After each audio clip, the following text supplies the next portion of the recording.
Hello विद्यार्थी मित्रों, ધોરણ 10 ગણિતમાં આપણે લઈએ છીએ પ્રકરણ 2 બહુપદીઓ। એની અંદર આપણે હવે સ્વાધ્યાય 2.2 લેવાનું છે, પણ એની પહેલા હું તમને સ્વાધ્યાય 2.2 માં કેવા દાખલાઓ છે એના વિશે વાત કરું છું। જુઓ, પ્રકરણ 2 છે તમારા પાઠ્યપુસ્તકની અંદર બહુપદીઓ। એમાં સૌથી પહેલા વાત આવે છે કે વ્યાપક સૂત્ર, જે व्यापक बहुपदी है, द्विघात बहुपदी, व्यापक बहुपदी ax वर्ग वत्ता bx वत्ता c बराबर 0। जो x है, x वर्ग नो सहगुणक a है, x नो सहगुणक b है અને c છે અચળ પદ છે। તો આ વ્યાપક બહુપદી ઉપરથી આપણે બહુપદીના શૂન્યો અને એના સહગુણકો વચ્ચેનો સંબંધ જોવાનો છે। હવે એના શૂન્યોનો સરવાળો, બહુપદીના શૂન્યોનો સરવાળો, તો શૂન્યોનો સરવાળો બરાબર એક સૂત્ર યાદ રાખવાનું છે કે -b ના છેદમાં a। -b એટલે માઈનસ ઋણ x નો સહગુણક અને એના છેદમાં x વર્ગનો સહગુણક, આ શૂન્યનો સરવાળો બતાવે છે। ત્યાર પછી બતાવે છે શૂન્યનો ગુણાકાર।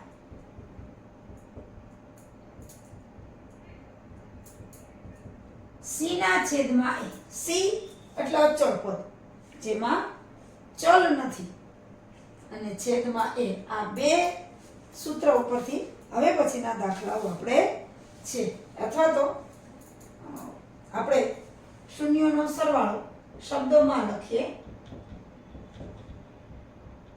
તો એ રીતના પણ થાય કે ઓછા અને કૌંસમાં x નો સહગુણક, x નો સહગુણક છેદમાં x વર્ગનો સહગુણક અને શૂન્યોનો ગુણાકાર બરાબર અચળ પદ, એટલે કે જેમાં ચલ છે જ નહીં એવું પદ, અને છેદમાં x વર્ગનો સહગુણક। કોઈ પણ એક રીતે તમારે આ યાદ રાખવાનું છે, કારણ કે આપણને શૂન્યનો ગુણાકાર અને શૂન્યનો સરવાળો દાખલામાં પૂછશે।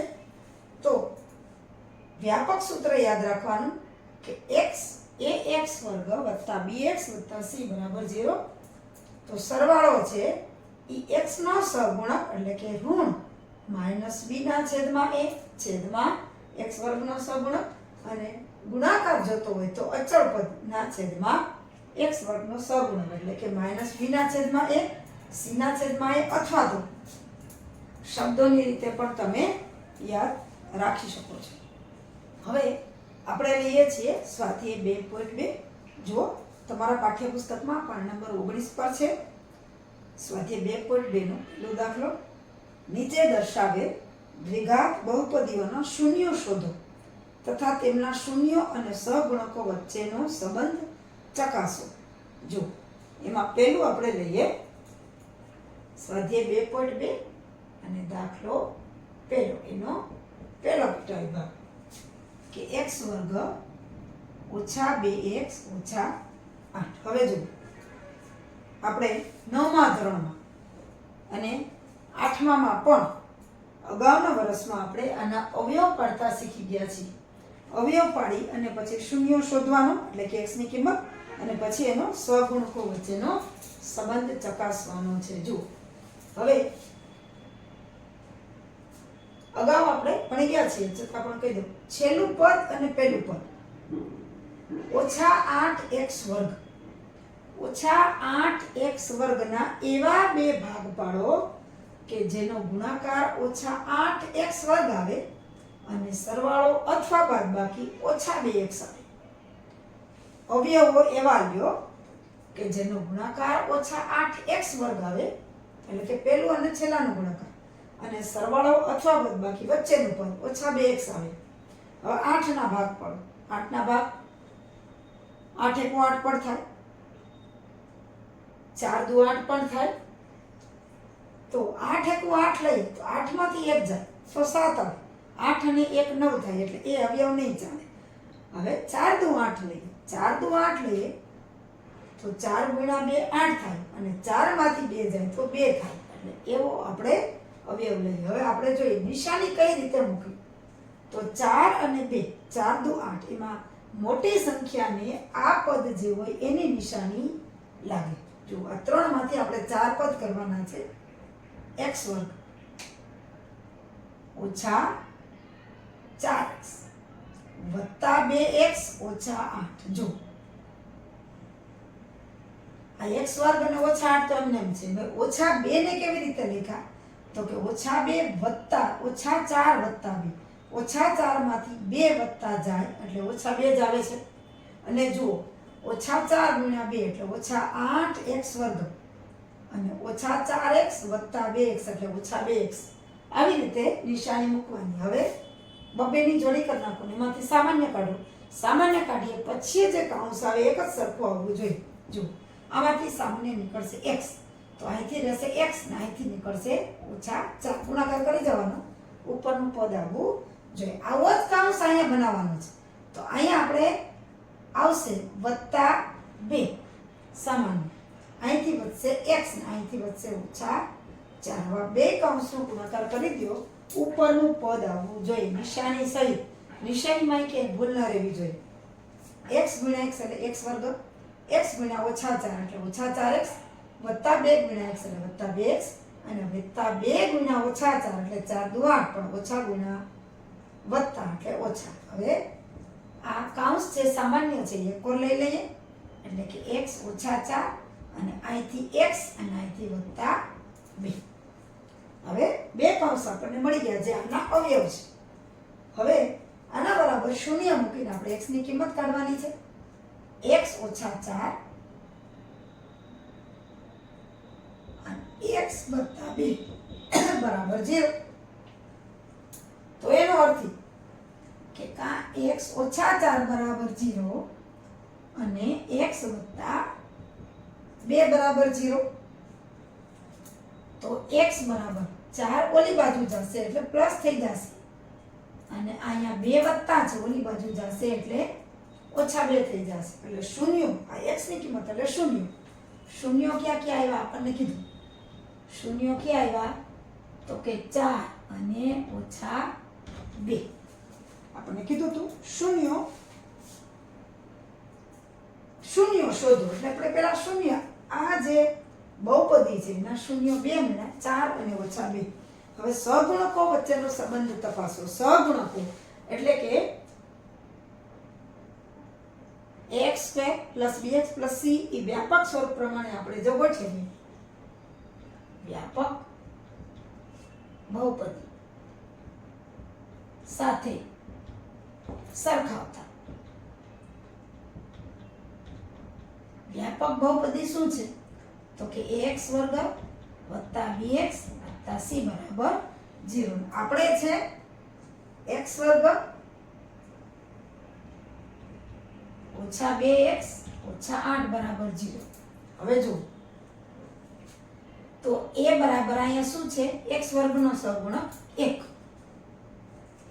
ત્યાર પછી b બરાબર શું છે? તો કે x નો સહગુણક, આ x વર્ગનો સહગુણક, આ x નો સહગુણક એટલે ઓછા 2 અને અચળ પદ છે c બરાબર ઓછા 8. તો આપણે શૂન્યનો સરવાળો અને શૂન્યનો ગુણાકાર. શૂન્યનો સરવાળો. શૂન્ય ક્યાં છે? તો કે 4 અને ઓછા 2. તો 4 વત્તા ઓછા 2 એટલે કે 4 ઓછા 2 એટલે આવશે 2. તો શૂન્યનો સરવાળો શું આવ્યો?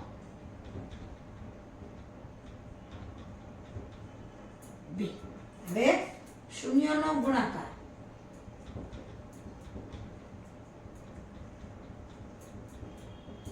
ચાર અને ઓછા 2 એટલે આવ્યા ઓછા 8. આ સરવાળો અને ગુણાકાર આવ્યા. હવે આ સૂત્ર પ્રમાણે છે કે નહીં આપણે તપાસવાનું છે. સહગુણકો, શૂન્યો અને સહગુણકો વચ્ચેનો સંબંધ. આપણે હજી પહેલો જ દાખલો ચાલુ છે. એમાં x વર્ગ ઓછા 2x ઓછા 8 માં a બરાબર 1, b બરાબર ઓછા 2 અને c બરાબર ઓછા 8 છે. હવે આપણે શૂન્યો ક્યાં ક્યાં આવ્યા કે 4 અને ઓછા 2. તો હવે શૂન્યો અને સહગુણકો વચ્ચેનો સંબંધ આપણે સૂત્ર પ્રમાણે શૂન્યોનો સરવાળો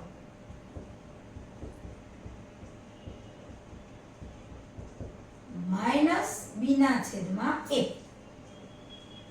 તો અહીંયા શૂન્યનો સરવાળો આ સૂત્ર પ્રમાણે માઈનસ b ની જગ્યાએ છે -2 એના છેદમાં 1. એટલે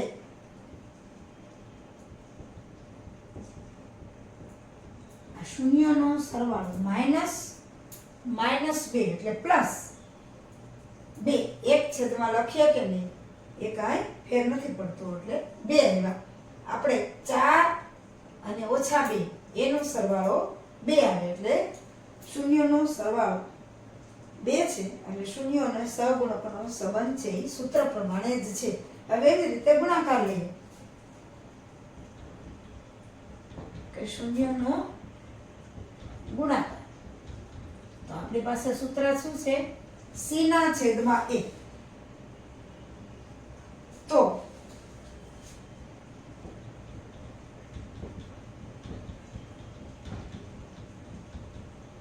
c અચળ પદ ઓછા 8 છેદમાં a એટલે 1. તો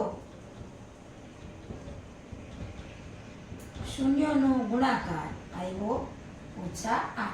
એટલે ચકાસવાનો સંબંધ કીધો તો એટલે 0 4 ઓછા 2 એનો સરવાળો સૂત્ર પ્રમાણે પણ 2 છે, આપણે પણ 2 થાય છે. એવી રીતે ગુણાકાર પણ સૂત્ર પ્રમાણે 4 દુ 8 માઈનસ થાય છે, -8 થાય છે. અને આ c ના છેદમાં a ઈ પ્રમાણે પણ -8 છે. એમને શૂન્યનો સરવાળો કરીએ તો પણ આ સૂત્ર પ્રમાણે આવે છે અને ગુણાકાર કરીએ તો પણ આ રીતના આવે છે. આવી રીતે સંબંધો ચકાસવાના છે. બીજો દાખલો જોઈએ તો પહેલાનો બીજો દાખલો 4s વર્ગ ઓછા 4s વત્તા 1. અહીંયા ચલ છે એ આપણને s આપ્યો છે. તો 4 ના ભાગ પાડો, 4 1 4 ના ભાગ પાડો જેનો ગુણાકાર 4 થાય, સરવાળો 4 થાય. 2 2 4 2 ને 2 4 અને 2 દુ પણ 4 એટલે 4s વર્ગ ઓછા 2s ઓછા 2s વત્તા 1. ઓછા 2s ને ઓછા 2s એટલે ઓછા 4s અને 4 1 4 સરવાળો પણ 4 અને ગુણાકાર પણ 4. આમાંથી આપણે સામાન્ય લઈ લઈએ, 2 2 ના ભાગ કરીએ તો 2s સામાન્ય નીકળશે. તો 2s ઓછા 1 અહીંથી 2s વત્તા 1 છે એટલે ઓછા 1 સામાન્ય લઈએ અને 2s ઓછા 1 જો ગુણાકાર કરી દો. 2s ગુણ્યા 2s એટલે 4s નો વર્ગ, 2s ગુણ્યા ઓછા 1 એટલે ઓછા 2s, ઓછા 1 ગુણ્યા 2s એટલે ઓછા 2s અને ઓછા 1 ગુણ્યા ઓછા 1 એટલે 1 1 ને ઓછે ઓછે વત્તા. કારણ કે આપણે આ કાઉન્સ છે એક જ સરખો કરવાનો હતો એટલે 2s ઓછા 1 અને 2s ઓછા 1 એટલે કે પૂર્ણ વર્ગ પદાવલી છે. હવે શૂન્યો માટે આપણે કરીએ કે 2s ઓછા 1 બરાબર 0 અને અહીંયા પણ 2s ઓછા 1 બરાબર 0 એટલે 2s બરાબર 1 અને અહીંયા પણ 2s બરાબર 1 કારણ કે 1 ઓલી બાજુ જશે તો પ્લસ થઈ જશે.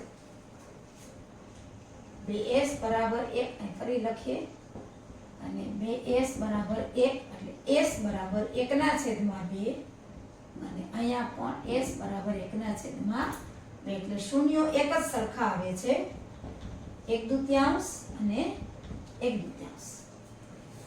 હવે એનો સંબંધ વ્યાપક સૂત્ર સાથે સરખાવતા ax² plus bx plus c બરાબર 0 અને અહીંયા સમીકરણમાં જોઈએ તો a બરાબર 4 b બરાબર -4 અને c બરાબર છે 1. હવે શૂન્યનો સરવાળો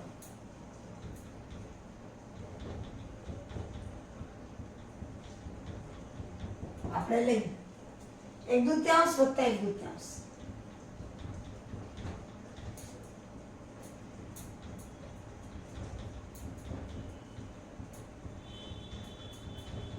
લસા આવશે 2 1 વત્તા 1 એટલે 2 ના છેદમાં 2 આવશે. સરવાળો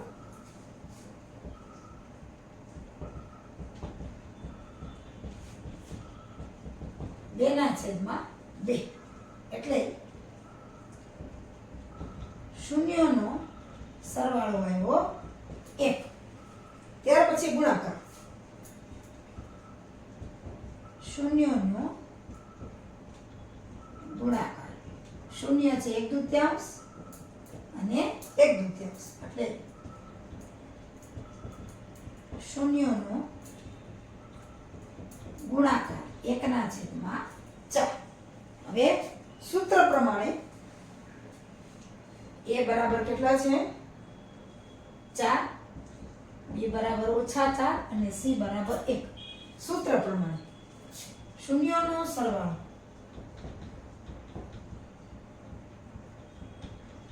શું છે સૂત્ર -b ના છેદમાં a.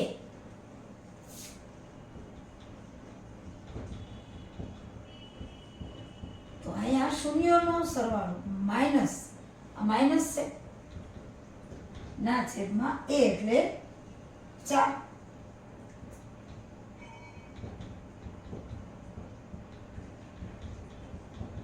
માઇનસ માઇનસ પ્લસ 4 ના છેદમાં 4 એટલે કે 1.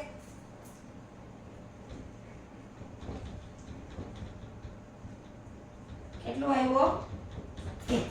હવે ગુણાકાર શૂન્યનો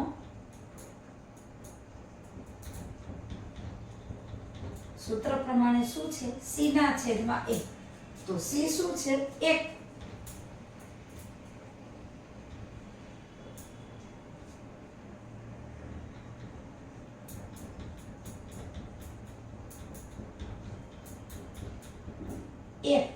અને એ છે 4. તો આપણે અહીંયા જે આવે છે શૂન્યનો સરવાળો એ જ રીતે સૂત્ર પ્રમાણે પણ આવે છે, શૂન્યનો ગુણાકાર પણ એ જ રીતે સૂત્ર પ્રમાણે આવે છે. આ રીતે શૂન્યો અને સહગુણકો વચ્ચેનો સંબંધ, આ શૂન્યનો સરવાળો અને ગુણાકાર અને આ જે સહગુણકો છે એની સાથે એનો સંબંધ આ જ રીતે આવે છે. બે રીતે આપણે જવાબ છે એ સાચો છે.